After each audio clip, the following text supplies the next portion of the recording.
Hello नमस्कार and welcome to geography. My name is Siddharth. पिछले video में हम लोगों ने प्रायद्वीपीय पर्वत सेक्शन के अरावली पर्वतमाला को कंप्लीट किया था और विंध्याचल पर्वतमाला को ऑलमोस्ट स्टार्ट कर दिया था। एक्चुअली प्रॉब्लम ये होती है कि अगर वीडियो लंबा हो जाता है तो बच्चों को शायद देखने में प्रॉब्लम होती होगी। यही सोच के मैंने 30 मिनट का एक वीडियो बनाने के बजाय 15-15 मिनट के 2 वीडियो बनाने का सोचा, इसलिए मैंने उस वीडियो को वहीं पॉज किया। आगे बढ़ते हैं। विंध्याचल पर्वत में मैंने जैसे कि आपको इसके पिछले वीडियो में आपको बताया कि इसकी लंबाई लगभग 1050 किलोमीटर गुजरात से लेके सासाराम बिहार तक, पश्चिम से पूर्व की ओर भारनेर, कैमूर और पारसनाथ पहाड़ियों के रूप में इसका विस्तार पाया जाता है। फिर मैंने आपको इस मैप के अंदर बताया था कि विंध्याचल पर्वतमाला लगभग यहाँ पाई जाती है। ये तो गुजरात का पॉइंट हो गया और ये बिहार का पॉइंट हो गया। तो लगभग उत्तर भारत को दक्षिण भारत से अलग करती है, या प्रायद्वीपीय पठार को उत्तर के विशाल मैदान से अलग करती है। ये जल विभाजक का काम करती है। इसके बाद हम लोगों ने देखा था कि इसकी औसत ऊंचाई कितनी है, लगभग 450 से 600 मीटर के बीच में। नर्मदा सोन भ्रंश ये बताया था मैंने आपको। फिर मैंने आपको एक कॉन्सेप्चुअल पार्ट ये बताया था कि क्यों विंध्याचल पर्वतमाला का उत्तरी ढाल तो मंद और दक्षिणी ढाल तीव्र पाया जाता है। तो इसमें आपको पता होना चाहिए था दक्षिणी ढाल तीव्र क्यों है और उत्तरी ढाल मंद क्यों है। कई बार क्वेश्चन अगर कॉन्सेप्चुअल आ गया, एमसीक्यू भी अगर कॉन्सेप्चुअल आ गया तो आपको इस तरह का क्वेश्चन बैठ सकता है। वरना अगर आपको सब्जेक्टिव कहीं आंसर लिखना है तो ये सारी चीज़ें बहुत ज़्यादा इंपॉर्टेंट हो जाती है। तो जस्ट इसके पिछले वीडियो में मैं आपको इसका कारण बता चुका हूँ, आप उसे देखिए रेफरेंस के तौर पर। फिर हम लोग बात कर रहे थे, मैंने आपको ये वाला मैप के बारे में वीडियो की शुरुआत में चर्चा की थी। मैं एक बार दोबारा बता दूं कि जो हम लोग जिस विंध्याचल पर्वतमाला की बात करने वाले वो यहाँ से लेकर के लगभग ये यहाँ तक, गुजरात से लेकर के बिहार तक, उत्तर भारत दक्षिण भारत के बीच में पाई जाती है। यह एक अवशिष्ट पर्वत है जिसकी शैल संरचना प्री कैम्ब्रियन काल से संबंधित है। फिर आपको ये पता होना चाहिए कैमूर पहाड़ियों के पूर्व के आसपास यहाँ पर क्वार्ट्जाइट और संगमरमर के छिटपुट जमाव मिलते हैं, लेकिन क्षैतिज संस्तरों में, ये क्षैतिज संस्तर होते हैं, इनमें चूना पत्थर, शैल और बलुआ पत्थर का शैल क्रम पाया जाता है। इसीलिए अब आप देखिए जहाँ पे चूना पत्थर होगा वहाँ पर सीमेंट उद्योग बहुत ज़्यादा डेवलप होगा। तो विंध्याचल पर्वतमाला वाले जो एरिया हैं वहाँ पर सीमेंट उद्योग काफ़ी ज़्यादा विस्तृत है। विंध्याचल और सतपुड़ा को जोड़ने वाली जो मेकाल श्रेणी है वो एक विस्तृत पठार के रूप में है।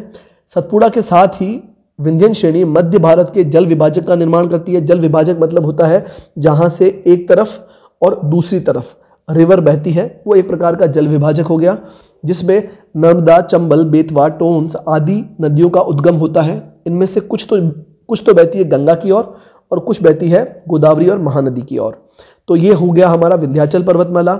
इसमें अब आपको देखना है मैप में विंध्याचल पर्वतमाला की लोकेशन क्या है, कैमूर, पारसनाथ, इन सब की लोकेशन क्या है, और विंध्याचल से निकलने वाली चंबल का उद्गम क्षेत्र कहाँ है, नर्मदा का उद्गम क्षेत्र कहाँ है, बेतवा का कहाँ है, टोंस का कहाँ है, ये सब आप एक बार देखेंगे। वैसे हम लोग अपवाह तंत्र वाले सेक्शन में इसे मैप के थ्रू पढ़ेंगे। फिर हम लोग बात करते हैं सतपुड़ा श्रेणी की। तो विंध्याचल श्रेणी के समानांतर, अब आपको थोड़ा सा इधर मैं बता दूं, अगर यहाँ पर विंध्याचल पर्वत श्रेणी है तो इसी के समानांतर इसके दक्षिण में सतपुड़ा पर्वत श्रेणी मिलेगी। ये तो हो गई जहाँ मैं एस लिख रहा हूँ सतपुड़ा, ये जहाँ वी लिख रहा हूँ ये हो गया विंध्याचल। और इन दोनों के बीच में जो रिवर बह रही है उसे हम लोग कहेंगे नर्मदा रिवर। यहाँ पर तो बहती है नर्मदा, यहाँ बहती है तापी। क्लियर है। और इन नर्मदा और तापी रिवर्स के बीच के उत्तर में यहाँ पर तो पाई जाएगी विंध्यन और यहाँ पाई जाएगी सतपुड़ा। ये बस थोड़ा सा आपको चीज़ें पता होनी चाहिए। विंध्यन और सतपुड़ा के बीच में तो पाई जाएगी नर्मदा रिवर और यहाँ तापी रिवर। तो इसमें अब अगर हम लोग देखते हैं तो विंध्यन श्रेणी के समानांतर उत्तर में नर्मदा और दक्षिण में तापी की घाटियों के बीच में सतपुड़ा श्रेणी का विस्तार है। पश्चिम में तो राजपीपला जो कि गुजरात में से प्रारंभ होकर महादेव और मेकाल पहाड़ियों के रूप में छोटा नागपुर के पठार तक सतपुड़ा रेंज का विस्तार पाया जाता है। अब आप इस नक्शे को बहुत ही ध्यान से देखेंगे, सेम ये का यही नक्शा as it is this map, ये आपको मिलेगा अपनी एटलस में। तो आप एटलस भी साथ साथ खोलें, जैसा कि मैं आपको हर बार बोलता हूं, एटलस को अपने पास रखिएगा, एटलस को साथ साथ खोल के रखिए। अब आप देखिएगा कि यहाँ पर आपको सतपुड़ा रेंज मिलेगी। ये पूरी की पूरी देखिए सतपुड़ा और रेंज लिखा हुआ है, क्लियर है। और इसके उत्तर में आपको मिलेगी Vindhyan range. Is that clear? आपको दिख रहा है ये सब चीज़ें मैप में आपको पता होना बहुत ज़्यादा ज़रूरी है, बिकॉज ये इमेज मेकिंग का काम करती है। आपको पता होता है कि हम लोग किस सेक्शन के विषय में बात कर रहे हैं। यहाँ पर आपको नर्मदा नदी और यहाँ पर तापी नदी देखने को मिलेगी। ये है नर्मदा का फ्लो और यहाँ है तापी का फ्लो। सतपुड़ा के साथ साथ हम लोग इसके अंदर अध्ययन करें, आप देखिएगा, अब आपको क्लियर दिखेगा नर्मदा और तापी इन दोनों के बीच में है सतपुड़ा रेंज। अब इसके साथ साथ हम लोग देखेंगे महादेव रेंज कहाँ है, मेकाल रेंज कहाँ है, कैमूर रेंज कहाँ है। क्लियर बात है। रामगढ़ हिल्स किधर है, ये सारी की सारी जो पहाड़ियाँ हैं इनका अध्ययन हम लोग सतपुड़ा रेंज के साथ ही करते हैं। तो सतपुड़ा रेंज विभिन्न छोटी छोटी पर्वतों के साथ साथ इसका विस्तार पूर्व से पश्चिम की ओर या पश्चिम से पूर्व की ओर विस्तृत है। फिर अब हम लोग बात करेंगे नेक्स्ट की, तो आप ही देखेंगे कि इस सतपुड़ा श्रेणी की जो सबसे ऊंची चोटी है वो कहलाती है धूपगढ़, 1350 मीटर है, जो कि कहाँ स्थित है, महादेव पर्वत में। अब आपको इस नक्शे में दोबारा देखना है कि जब भी हम लोग बात करेंगे महादेव हिल्स कहाँ है, ये रहा आपका महादेव हिल्स। सतपुड़ा के जस्ट दक्षिण में उसी के समानांतर महादेव है, जबकि इसके वर्टिकली आपको पाई जाएगी मेकाल हिल्स। महादेव तो आपको मिलेगी मध्य प्रदेश के दक्षिण में, ये आपका एमपी के दक्षिण में और महाराष्ट्र के उत्तर में, जबकि मेकाल आपको मिलेगी मध्य प्रदेश और छत्तीसगढ़ के आसपास। तो ये दोनों रेंज आपको पता होनी चाहिए। फिर हम लोग बात करते हैं जो इसका फिर हम लोग बात करेंगे जो इसकी सबसे ऊंची चोटी थी धूपगढ़, जो कि 1350 मीटर महादेव पर्वत श्रेणी में स्थित थी। फिर है पंचमढ़ी, पंचमढ़ी भी महादेव पर्वत श्रेणी में ही स्थित है, 1117 मीटर इसकी हाइट है। यह एक हिल स्टेशन है। पंचमढ़ी का नाम आप लोग काफ़ी सुनेंगे, नहीं सुना होगा तो आगे सुनेंगे, तो पंचमढ़ी का पता होना चाहिए। मेकाल पहाड़ी का जो सर्वोच्च शिखर कौन सा है, वो है अमरकंटक, 1036 मीटर। ये किस लिए इंपॉर्टेंट है, बिकॉज यहाँ से नर्मदा नदी निकलती है। तो अमरकंटक मेकाल में है और मेकाल का सर्वोच्च शिखर है। सतपुड़ा बेसिकली क्या है, एक तरह का ब्लॉक पर्वत है। पिछले वीडियो में मैंने आपको बताया था ब्लॉक पर्वत क्या होता है, ऐसा समतल भूभाग जिसमें दो तरफ से दरार पड़ जाए, तो या तो दोनों तरफ वाला भाग बैठ जाए नीचे तो ये ब्लॉक के रूप में रह जाएगा ऊपर, या फिर ये वाला हिस्सा नीचे बैठ जाए दरार घाटी के रूप में और दोनों तरफ वाले हिस्से ब्लॉक के रूप में ऊपर रह जाए। तो ये ब्लॉक पर्वत है, जिसके उत्तर और दक्षिण में क्या बहता है, एक ब्लॉक पर्वत, जिसके उत्तर में तो है नर्मदा की दरार और दक्षिण में है तापी की दरार। तो बीच में एक ब्लॉक पर्वत के रूप में ये खड़ा है। ये लगभग 900 किलोमीटर की लंबाई में और 770 मीटर की औसत ऊंचाई के साथ सामान्य दिशा कौन सी है, उत्तर पूर्व से दक्षिण पश्चिम की तरफ, और ये मुख्यतः ग्रेनाइट और बेसाल चट्टानों से निर्मित है। तो ये रहा आपका नर्मदा और सतपुड़ा पर्वत। फिर आगे हम लोग बात करेंगे पश्चिमी घाट पर्वत, जिसे संस्कृत में सह्याद्री भी कहते हैं। तो सबसे पहले तो अगर हम लोग इसकी बेसिक बात करें तो सह्याद्री के बारे में आपको मैं जब बेसिक इंट्रोडक्शन दूँ उससे पहले ही आपको पहले मैं मैप दिखा देता हूँ। This is called Sahyadri in India, या पश्चिमी घाट भारत का। तो आप देखिएगा ये वाला जो हिस्सा है, ये वाला हिस्सा कहलाएगा पश्चिमी घाट। पश्चिमी घाट क्यों कहते हैं इसे, सबसे पहले तो ये भारत की पश्चिमी सीमा लगाता है, जैसा कि आप इस नक्शे में देख सकते हैं।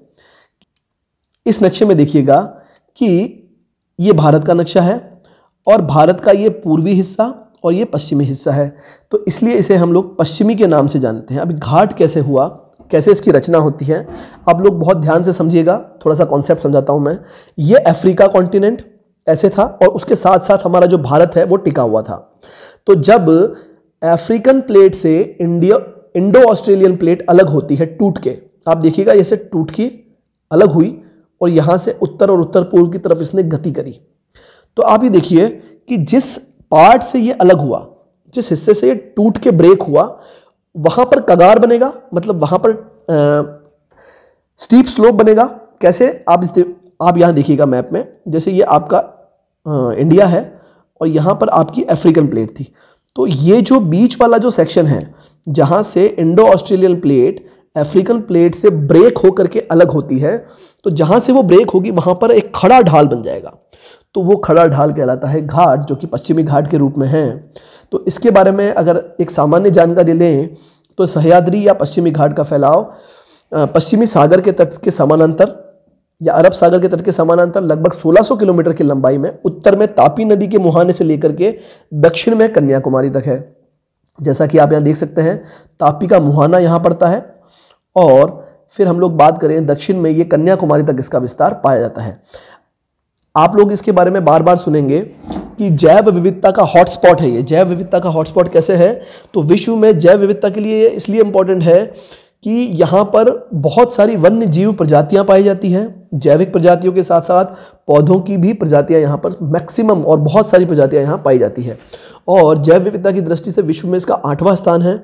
गुजरात महाराष्ट्र की सीमा से पश्चिमी घाट स्टार्ट होता है, उसके बाद महाराष्ट्र, गोवा, कर्नाटका, तमिलनाडु, केरल से होते हुए लास्ट पॉइंट कन्याकुमारी तक इसका पूरा विस्तार है।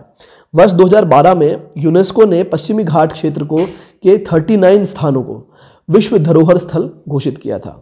पश्चिमी घाट एक तरह का ब्लॉक पर्वत है, जैसा कि मैंने बताया कि साइड वाला भाग टूट करके नीचे बैठ जाए तो ये ब्लॉक पर्वत के रूप में हो जाएगा, जिसका निर्माण स्थल खंड के एक खंड का अरब सागर में अवसंबलन से इसका पश्चिमी ढाल तीव्र है, खड़ा है, जबकि पूर्वी ढाल मंद और सीढ़ी नुमा है। जैसा कि आप देखें, इसका जो पश्चिमी भाग है जहाँ से ये अफ्रीकन प्लेट से टूट के अलग हुआ, तो ये तो खड़ा ढाल होगा और ये वाला ढाल अपेक्षाकृत मंद ढाल होगा। और सीढ़ी नुमा ढाल क्यों होगा? इससे पहले वाले वीडियो में हमने बताया था आपको कि दक्कन का पठार में किस प्रकार से सीढ़ी नुमा या ट्रैपन संरचना बनती है। सह्याद्री प्रायद्वीप का वास्तविक जल विभाजक का निर्माण करते हैं, मतलब सह्याद्री पर्वतों की जो श्रृंखला है ये जो क्षेत्र है, घाट है, इस घाट से ज़्यादातर रिवर्स निकलती है जो कि पूर्व की तरफ बहती है। कुछ नदियां ऐसी भी है जो पश्चिम की तरफ बहती है। तो जल विभाजक का काम कर रहा है, यहाँ से पूर्व और पश्चिम में नदियां बहती है। यह वास्तविक पर्वत श्रेणी नहीं है, मैंने आपको बता दिया, पर्वत श्रेणी नहीं है, ये कगार है। क्लियर है? पश्चिमी घाट का जो उत्तरी भाग है वो तो वहाँ पर तो लावा निक्षेप पाए जाएंगे, जैसा कि मैंने आपको बताया था, दक्कन का लावा पठार जो कि इस पश्चिमी घाट का उत्तरी हिस्सा है। और इसके दक्षिणी हिस्सों में नीलगिरी की तरफ ग्रेनाइट और नीस जैसी चट्टानें आपको देखने को मिलती है। यहाँ बहने वाली नदियों में गोदावरी, कृष्णा, कावेरी, ताम्रपर्णी आदि प्रायद्वीप की मुख्य नदियाँ हैं और इनकी अनेक सहायक नदियाँ भी इन्हीं पश्चिमी घाट से निकलती है। और इनका सामान्य प्रवाह जो होता है वो लगभग बंगाल की खाड़ी की ओर होगा, क्योंकि इसका ढाल कुछ इस तरह से है बंगाल की खाड़ी की तरफ। लेकिन कई सारी रिवर्स ऐसी भी हैं जो कि पश्चिम की ओर अरब सागर में अपना जल प्रवाहित करती है, जैसे नर्मदा, तापी। और इनमें से ऐसी और कौन कौन सी रिवर है जिन्हें आप जानते हैं? अगर नहीं भी जानते हैं तो आप एटलस में देखिएगा कि कौन कौन सी ऐसी नदियां हैं प्रायद्वीपीय भारत की जो कि पश्चिम की ओर बहती है और अपने जल को अरब सागर के अंदर गिराती है। अब आप देखिए, पूर्व की तरफ बहने वाली नदियां क्योंकि मंद ढाल से होकर के बह रही है और पश्चिम वाली रिवर क्योंकि खड़े ढाल से सीधा नीचे की तरफ उतर रही है, तो यहाँ प्रपात बनाएंगे, जैसे कि जोग प्रपात या गलसोप्पा प्रपात 250 मीटर ऊंचा है, भारत का सबसे ऊंचा प्रपात है। ये श्रावदी नदी के ऊपर अवस्थित है। आप इसे मैप में देखिएगा, ये आपका वर्क है। महाबलेश्वर के समीप गोदावरी, भीमा, कृष्णा आदि नदियों के उद्गम क्षेत्र हैं। और इसमें अगर हम लोग देखें पश्चिमी घाट पे तो कई सारी चोटियां मिलती है, हरिश्चंद्र, महाबलेश्वर, कलसूबाई, सेलहर आदि। फिर सबसे इंपॉर्टेंट पार्ट है जो कि आपसे एमसीक्यू में या 4 ऑप्शन वाले प्रश्नों में आपसे पूछ सकते हैं, विभिन्न घाट कौन कौन से घाट हैं और कौन कौन से घाट किन शहरों को जोड़ते हैं। घाट क्या होता है?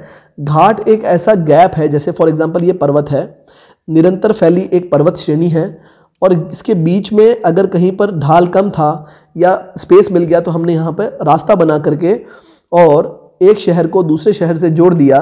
तो सबसे पहला इंपॉर्टेंट है थाल घाट जो कि नासिक को मुंबई से जोड़ता है। फिर है भोर घाट जो कि मुंबई को पुणे से जोड़ता है। पाल घाट जो कि कोयंबटूर को कोचीन से जोड़ता है। और सिनकोनेट दर्रा जो कि त्रिवेंद्रम से मदुरई को जोड़ता है। आपको ये सारे के सारे शहर मैप में पता है वैसे, तो आप एक काम कीजिएगा, मैप में मुंबई से नासिक को जोड़ते हुए एक लाइन खींचिए और वहाँ लिख दीजिए थाल घाट दर्रा।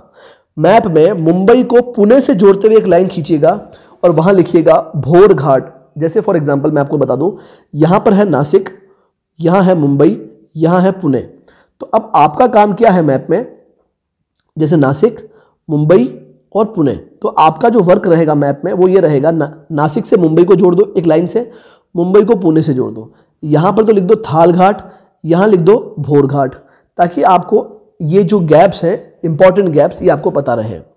गोवा के दक्षिण में जो सह्याद्री है उसका निर्माण ग्रेनाइट से हुआ है और नील शैलों से हुआ है, जबकि उत्तरी सह्याद्री का निर्माण बेसाल्ट से हुआ है। मैंने आपको बताया था दक्कन के समीप जो सह्याद्री का उत्तरी भाग है वहां पर बेसाल्टिक लावा का जमाव है, तो यहाँ की चट्टानों में क्या पाया जाएगा? बेसाल्ट पाया जाएगा। अब आप इस मैप को देखिएगा, जहां पर पश्चिमी घाट और जहां पर पूर्वी घाट आपस में मिलते हैं, तो ये जो बीच वाला सेक्शन है, ये जो ट्रांजिशन जोन है, इसे कहते हैं नीलगिरी की पहाड़ियां। ठीक है, तो नीलगिरी की पहाड़ियां कहाँ अवस्थित है, ये आपको पता होना चाहिए, जहां पश्चिमी घाट और पूर्वी घाट आपस में मिलते हैं। और इसमें एक चोटी मिलेगी आपको दोदा बेटा, जो कि 2636 मीटर की हाइट है जिसकी, और यह नीलगिरी की सबसे ऊंची चोटी है और दक्षिण भारत की दूसरी सबसे ऊंची चोटी है। वीडियो को पॉज कीजिए, मुझे बताइए दक्षिण भारत का सर्वोच्च शिखर कौन सा है, यह एक प्रश्न है। फिर अब आप अगर इस चीज को मैप में देख लिया हो तो अब मैं आपको बताता हूं कि नीलगिरी के दक्षिण में अन्नामलाई की पहाड़ियां हैं, जो कि सागवान के वनों के लिए प्रसिद्ध है, और यहां पर अन्नाई मुड़ी 2695 मीटर, आप देख लीजिएगा बहुत ज्यादा अंतर नहीं आ रहा है, लगभग 60 मीटर का अंतर आएगा, लेकिन अन्नाई मुड़ी दक्षिण भारत की सबसे ऊंची पर्वत चोटी है, जो कि सागवान वनों के लिए प्रसिद्ध है। अन्नामलाई में ही पलानी की श्रेणियां हैं, जहां पर कोडाई कनाल नाम का पर्यटन स्थल अवस्थित है। नीलगिरी के अंदर एक पर्यटन स्थल है जिसका नाम है ऊटी, और जिसका रियल नेम है उदक मंडलम। क्लियर है, वो भी नीलगिरी में अवस्थित है। अन्नामलाई के दक्षिण में आपको मिलेगी इलायची की पहाड़ियां या कार्डिमम हिल्स, जो कि इलायची की कृषि के लिए फेमस है। मतलब अगर हम मोटा मोटी बात करें तो दक्षिण भारत की सभी पहाड़ियां रबर, चाय, कहवा आदि की कृषि के लिए प्रसिद्ध है, और पश्चिमी घाट का सह्याद्री क्षेत्र भारत का अधिकतम वर्षा वाला क्षेत्र है। हाँ, अब आपको इस पॉइंट को पता होना चाहिए कि हम जिस पश्चिमी घाट की बात कर रहे हैं, ये जो ग्रीन वाला जो जोन है, यह भारत का अधिकतम वर्षा वाला जोन है। जब भी भारत का मानसून स्टार्ट होता है तो पश्चिमी घाट में मैक्सिमम वर्षा हर साल होती है, लगभग 250 सेंटीमीटर की वर्षा होती है।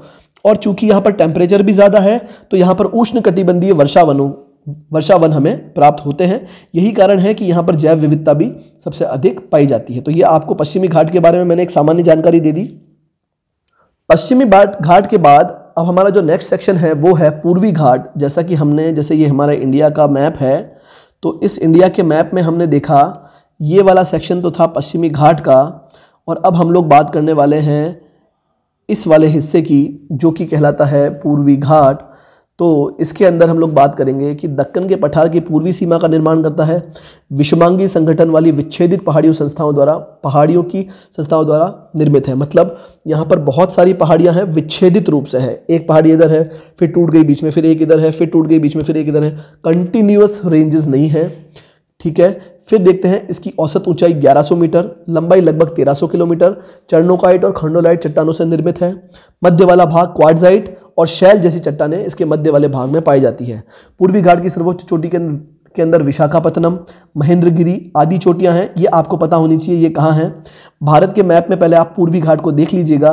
पूर्वी घाट के जो पर्वत हैं वो निरंतर पश्चिमी घाट की जैसे एक क्रम के अंदर नहीं फैले हुए हैं, ये कई जगह से विच्छेदित क्रम में पाए जाते हैं। उत्तर में देखिएगा झारखंड का दक्षिणी भाग, ओडिशा, आंध्र प्रदेश, तेलंगाना से लेकर के तमिलनाडु तक इसका संपूर्ण विस्तार पाया जाता है।